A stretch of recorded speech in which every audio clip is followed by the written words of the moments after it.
Olá, tudo bem com você, meu irmão, minha irmã, meu amigo, minha amiga?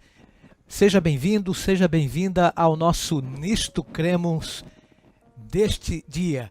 Estamos muito felizes com a sua participação e é muito bom estar com vocês aqui no canal Adventistas Rio. Por falar neste canal, nos siga nas redes sociais, no YouTube, Adventistas Rio, como também no Twitter, Facebook e Instagram. Então é um prazer muito grande estarmos de volta com a série Nisto Cremos.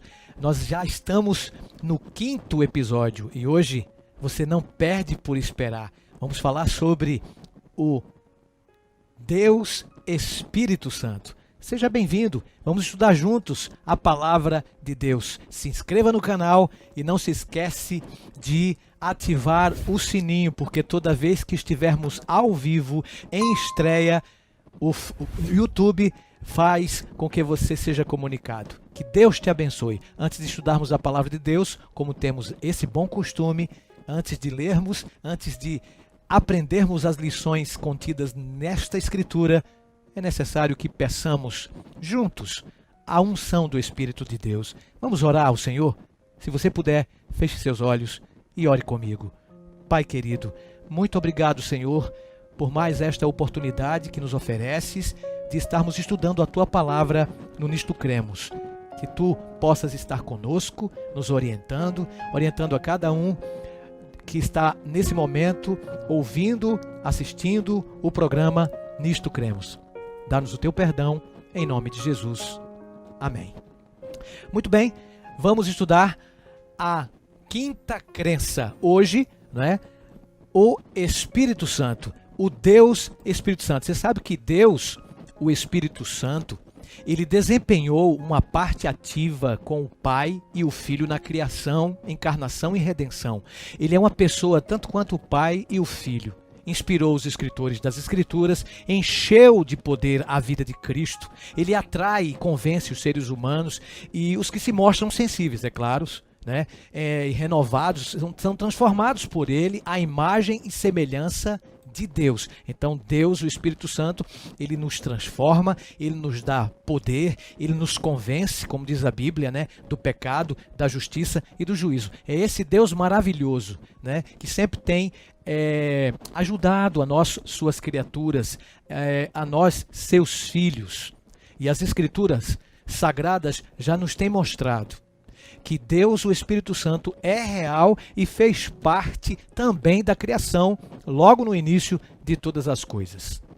Quando Cristo rompeu os grilhões da morte, o reino de Deus amanheceu nos corações dos discípulos. A partir de então, um fogo inextinguível ardia em suas almas. Diferenças que poucas semanas antes havia erguido barreiras aparentemente intransponíveis entre os apóstolos. Essas barreiras desapareceram, confessaram suas faltas uns aos outros, abriram seu coração para receber mais plenamente a Cristo, seu Rei, e retornar ao céu. A unidade desse rebanho, outrora tão disperso, crescia à medida que cada dia era despendido em oração. Em certo dia inesquecível, eles se encontravam louvando a Deus quando um ruído, semelhante ao barulho de um furacão, irrompeu em meio ao grupo, como se a chama ardente em seus corações pudesse se tornar visível. Línguas de fogo desceram do céu sobre a cabeça de cada um deles. À semelhança de um fogo devorador, o Espírito Santo descera sobre eles.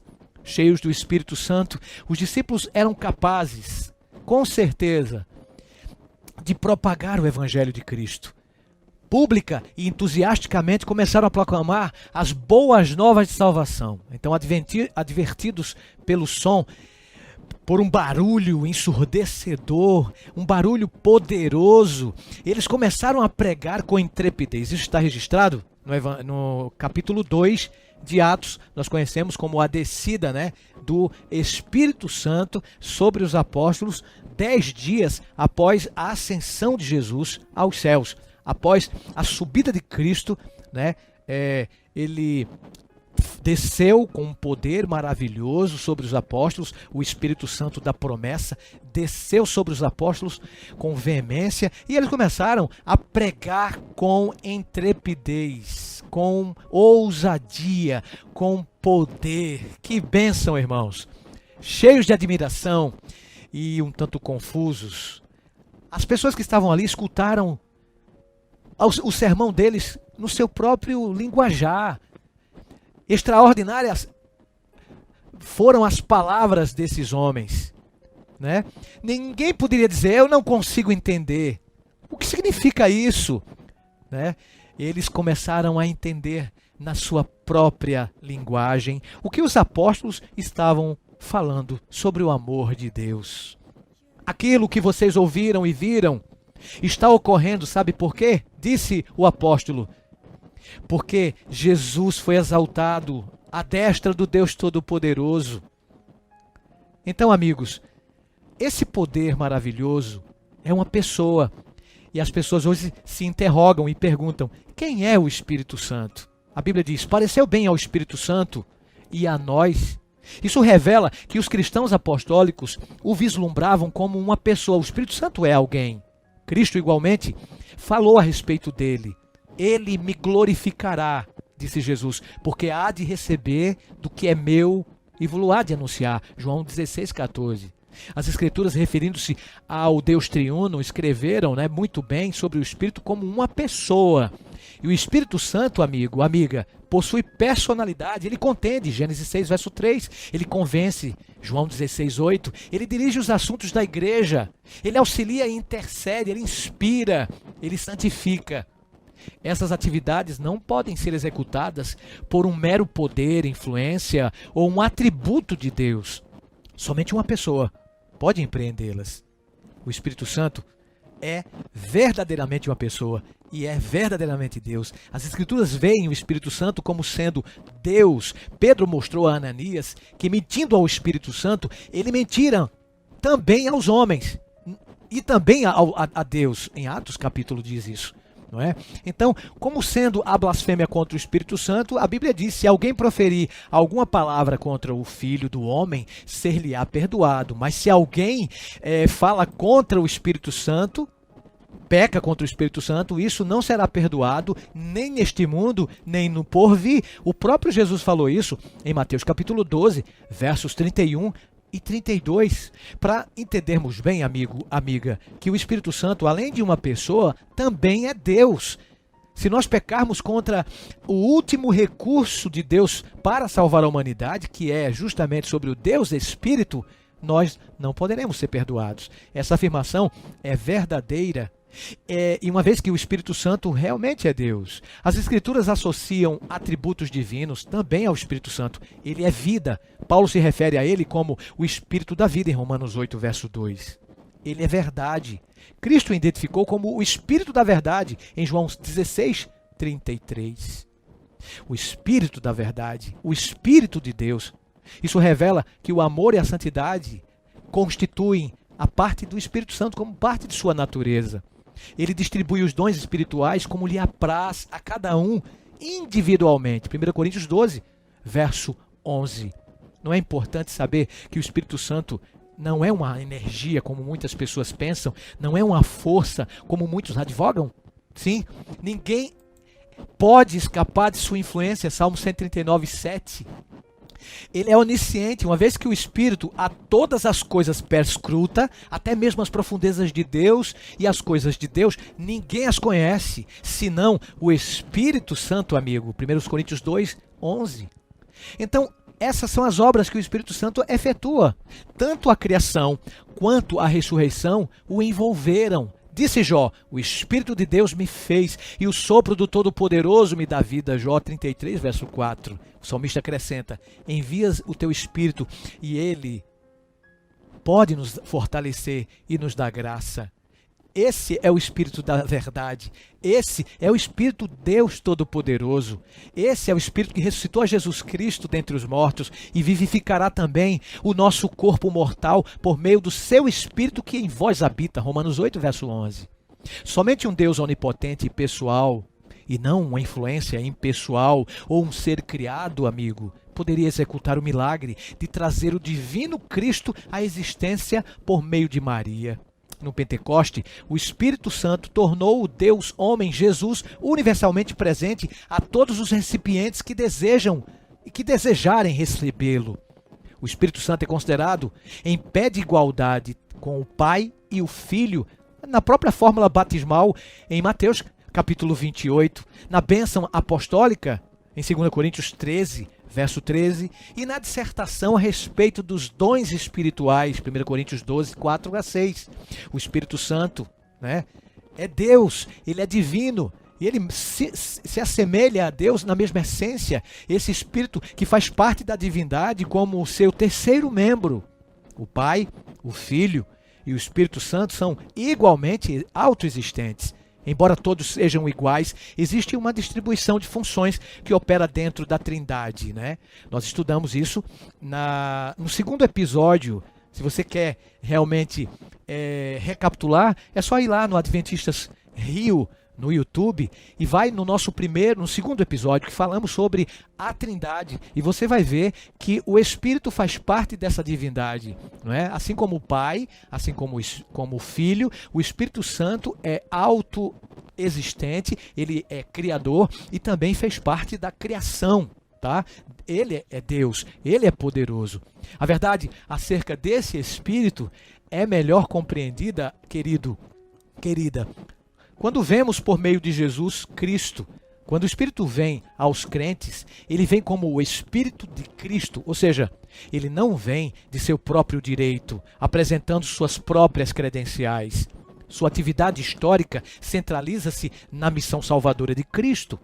O Espírito Santo esteve ativamente envolvido no nascimento de Jesus, Lucas 1, verso 35, confirmou seu ministério público por ocasião do seu próprio batismo, em Mateus 3, 16 e 17, e os benefícios do sacrifício expiatório de Cristo e de sua ressurreição também à humanidade, conforme Romanos 8, verso 11. Na organização interna da divindade, o Espírito Santo parece desempenhar um papel de executor. Quando o Pai entregou seu Filho ao mundo, em João 3,16, foi ele concebido pelo Espírito Santo, em Mateus capítulo 1, de 18 a 20. O Espírito Santo veio para completar esse plano, para torná-lo realidade. O íntimo envolvimento do Santo Espírito na criação pode ser contemplado no registro da mesma, em Gênesis 1, verso 2. A origem e a manutenção da vida dependem de sua operação. A sua partida significa morte. Diz a Bíblia que se Deus, para si, recolhesse o seu espírito, sabe o que aconteceria? Se recolhesse o seu sopro, sabe o que ocorreria? Toda a carne juntamente expiraria e o homem voltaria para o pó. Jó capítulo 34, versos 34, verso 14 melhor, e verso 15.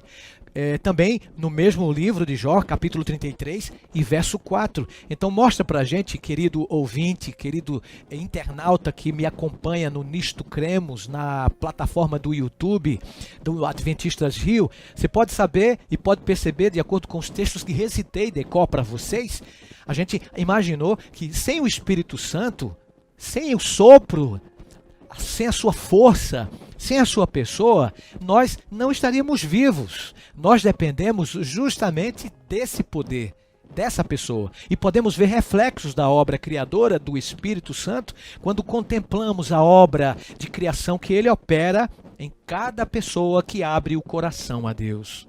Amigo, amiga, Deus executa sua obra no coração dos indivíduos por intermédio do Espírito Criador. Assim, na encarnação, na criação e na recriação, o Espírito vem para tornar a realidade as maravilhas de Deus. A intenção divina para nós é que sejamos lugares de habitação para o Espírito Santo de Deus.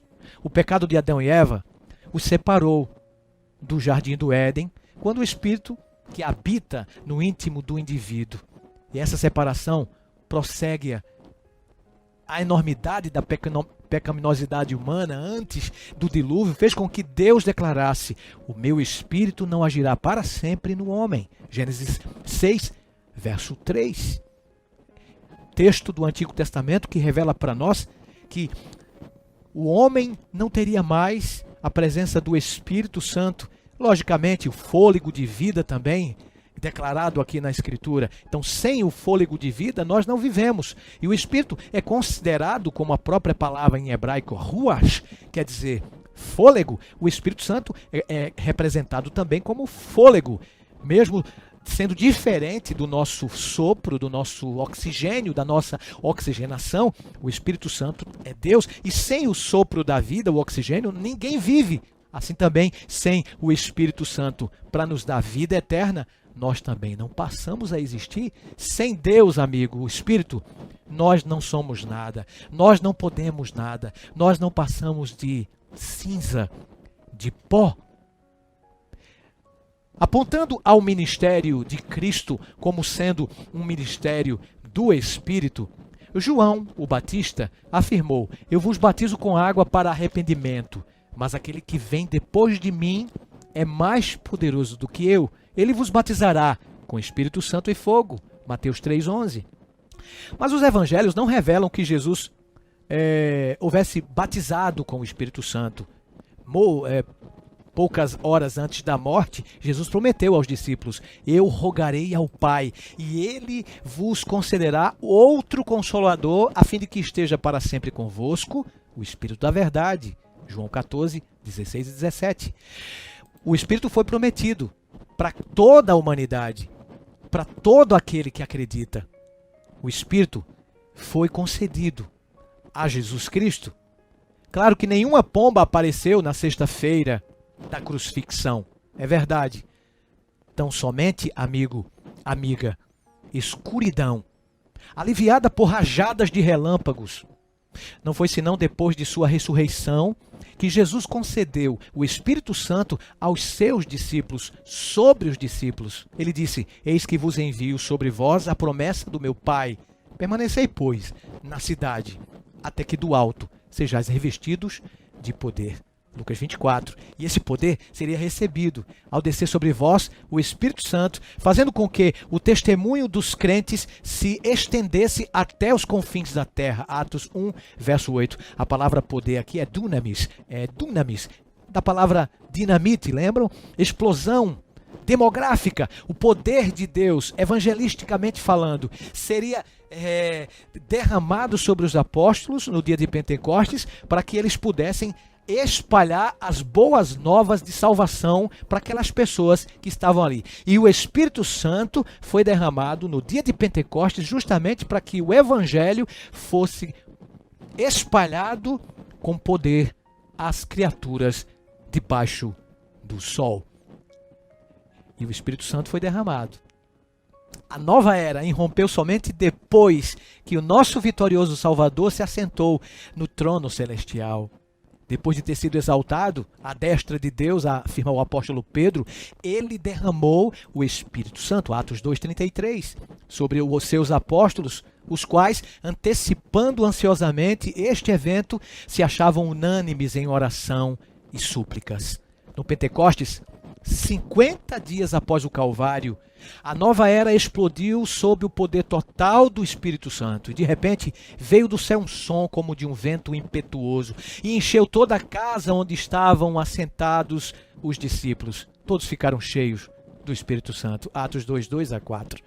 As missões de Jesus e do Espírito Santo eram, pois, totalmente interdependentes. A plenitude do Espírito Santo não poderia ser concedida a não ser depois que Jesus houvesse completado a sua missão.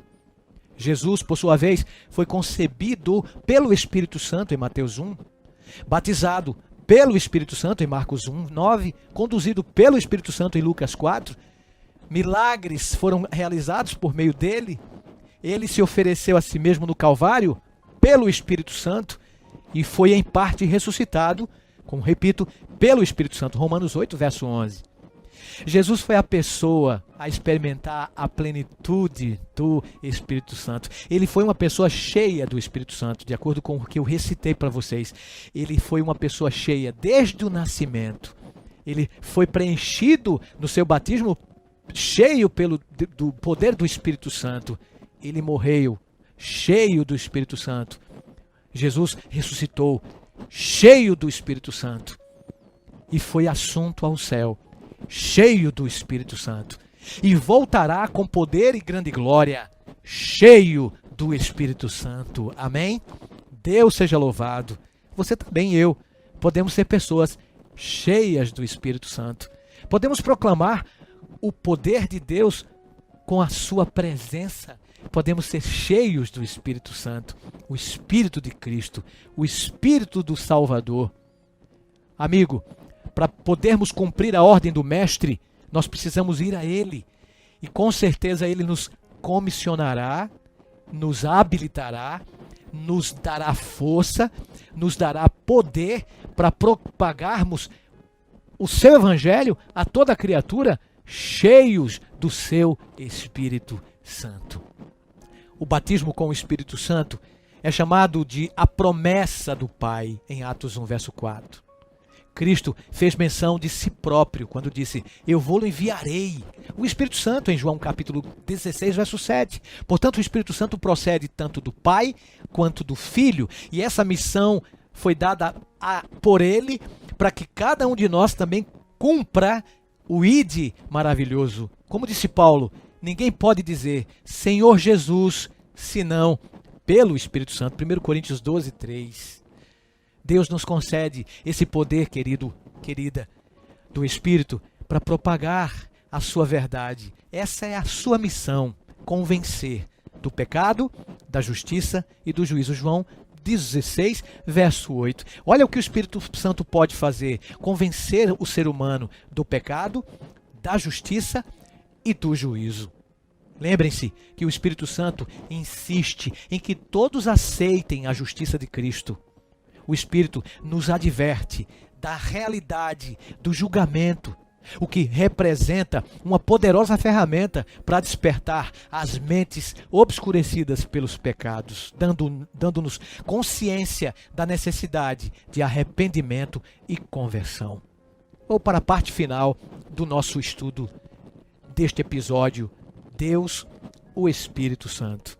Mas eu quero lembrar a você que me ouve, que me assiste, que a nossa vida passa a ser uma nova vida, pois nos tornamos o lugar de habitação, morada do Espírito de Cristo. E essa sua missão em favor dos cristãos estende-se a cada um de nós como um bálsamo poderoso sobre cada vida, sobre cada pessoa, sobre cada existência. Mas lembre-se, ninguém pode continuar recebendo a presença de Cristo, do Espírito, permanentemente, sem preencher certas condições. O Espírito Santo diz que nós precisamos obedecer. Dessa forma, os crentes são advertidos contra resistir e contra apagar o Espírito Santo de suas vidas. Porque o Espírito Santo, ele opera a maravilha de nos convencer dos nossos pecados, do juízo e da justiça. Lembre-se que Jesus, ele o apóstolo traduz a palavra Paracletos como Espírito Santo, como nosso amigo, intercessor, mediador e advogado. Além do Espírito, o único Paracletos mencionado nas Escrituras é o próprio Cristo, não é? Ele é o nosso advogado ou intercessor diante do Pai. A Bíblia diz: filhinhos meus, estas coisas vos escrevo, para que não pequeis. Se todavia alguém pecar, temos advogado junto ao Pai, Jesus Cristo, o justo, 1 João 2,1. Então, Cristo é nosso advogado, Paracletos do grego, nosso amigo, nosso intercessor, nosso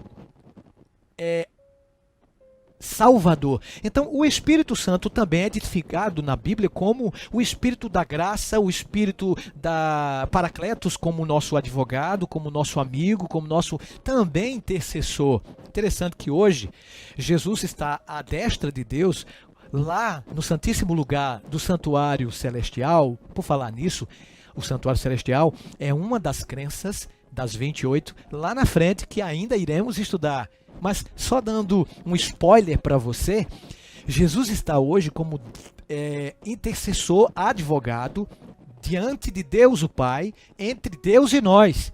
Ele é juiz justo, ele é advogado justo. Mas lembre-se, um dia ele vai dizer do céu: está consumado, está feito.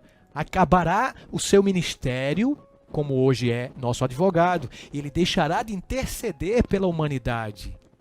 E o Espírito Santo também é chamado na Bíblia, como já falei e repito, de Paracletos, porque ele é nosso advogado, sim, ele é intercessor também. Enquanto Jesus está hoje à destra de Deus como nosso advogado, intercedendo por nós diante de Deus, né? Ele está entre homens e Deus, ele é o nosso advogado, aqui nesta terra, quem advoga por nós, quem também intercede aqui na terra por nós, é o Espírito Santo. Então o Espírito Santo é nosso advogado aqui na terra, ele é o nosso intercessor também, ele é o nosso ajudador, ele é o nosso amigo, o Espírito da verdade, de acordo com João 14, verso 6. Esse amigo, ele é o caminho também, a verdade e a vida. Ele não nos deixa órfãos, ele está conosco, porque o próprio Jesus prometeu isso em João 14, 18.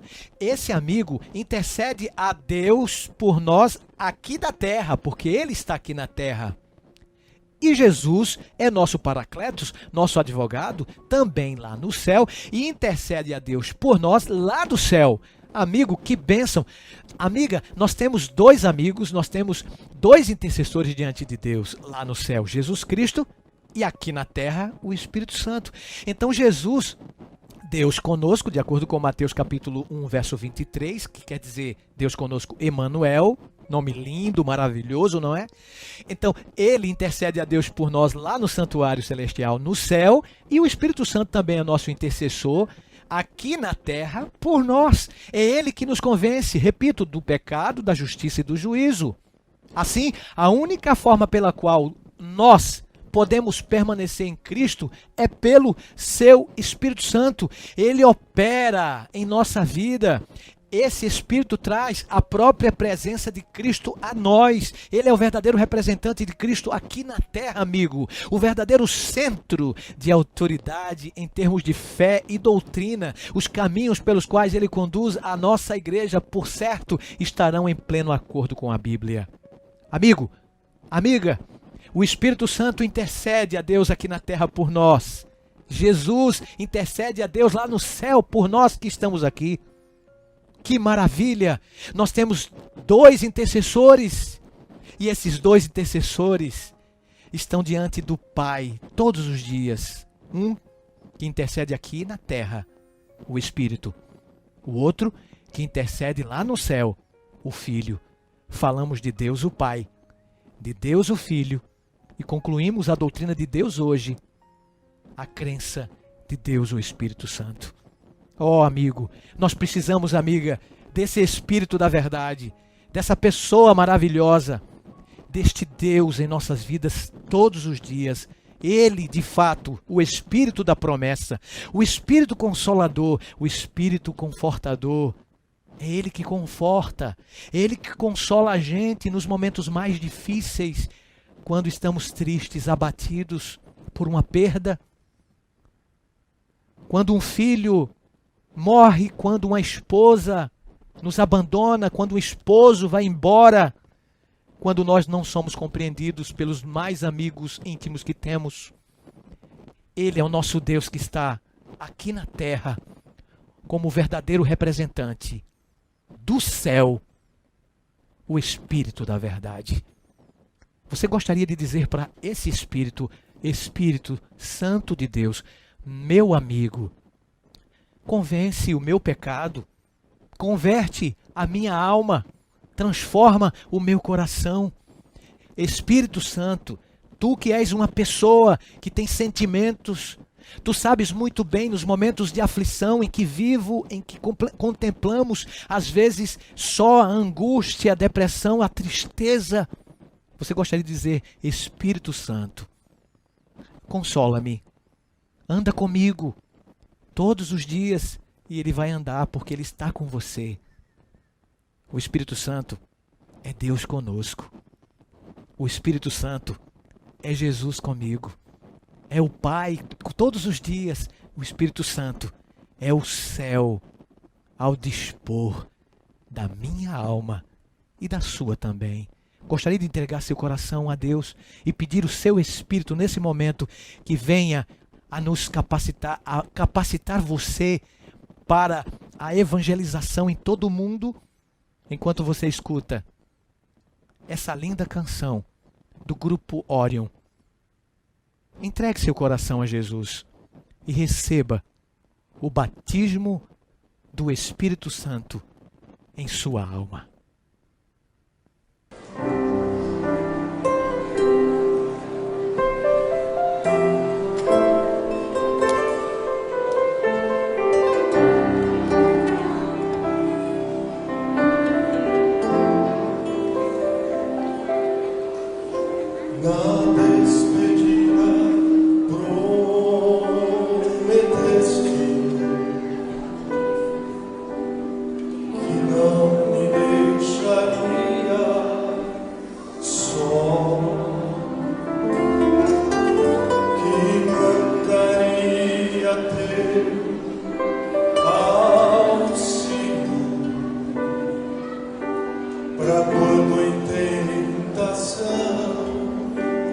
Eu ser fiel a ti. Vem, Santo e bom Espírito, vem me fortalecer, vem pra me convencer que Jesus é o melhor pra mim.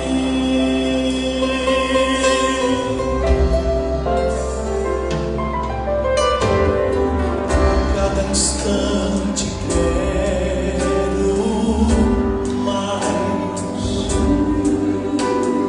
tua unção em meu viver,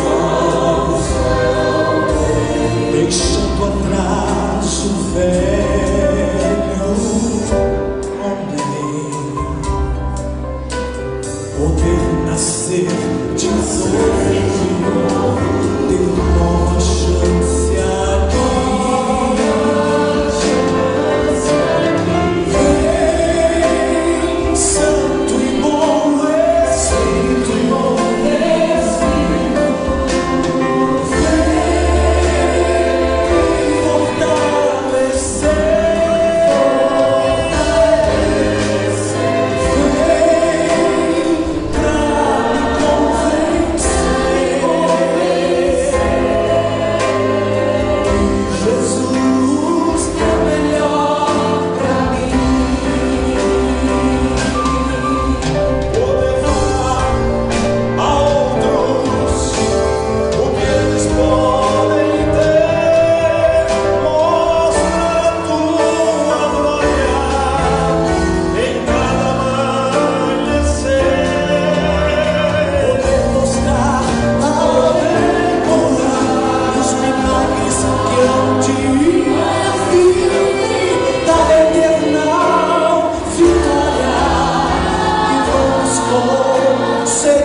Ó querido, ó querida, o Espírito Santo é o nosso confortador, consolador.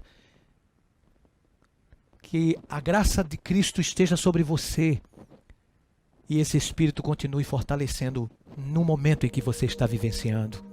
Lembre-se, Ele é Deus, Ele é uma pessoa, Ele é o nosso advogado, o nosso confortador, o nosso redentor. Feche seus olhos e ore comigo. Pai querido, muito obrigado pelo Espírito Confortador, que nos momentos difíceis temos recebido o lenitivo, o refrigério pela Tua presença. Obrigado porque nos momentos mais cruciais de nossa vida, o Senhor está presente, e em todos os momentos, na alegria e também na tristeza, na bonança e também na escassez. O Espírito da verdade está conosco e Ele pode nos libertar dos erros que talvez venhamos a cometer. Que a Tua graça nos perdoe, Senhor, nos dê o Teu amor e nos dê a transformação que precisamos. Oramos-te agradecidos, ó Deus, pela presença do Teu Espírito em nossa vida, e o fazemos em nome de Jesus. Amém. Chegamos a um final de um capítulo do Nisto Cremos. Mas no próximo encontro teremos uma nova doutrina, uma nova crença. Você não perde por esperar. Mas não se esqueça, até o próximo encontro. Mas foi o apóstolo que disse que a graça de Jesus, o amor de Deus e a comunhão do Espírito Santo de Deus sejam com você. Até lá, amigo. Até lá, amiga. Até o nosso próximo encontro. Deus te abençoe. Tchau.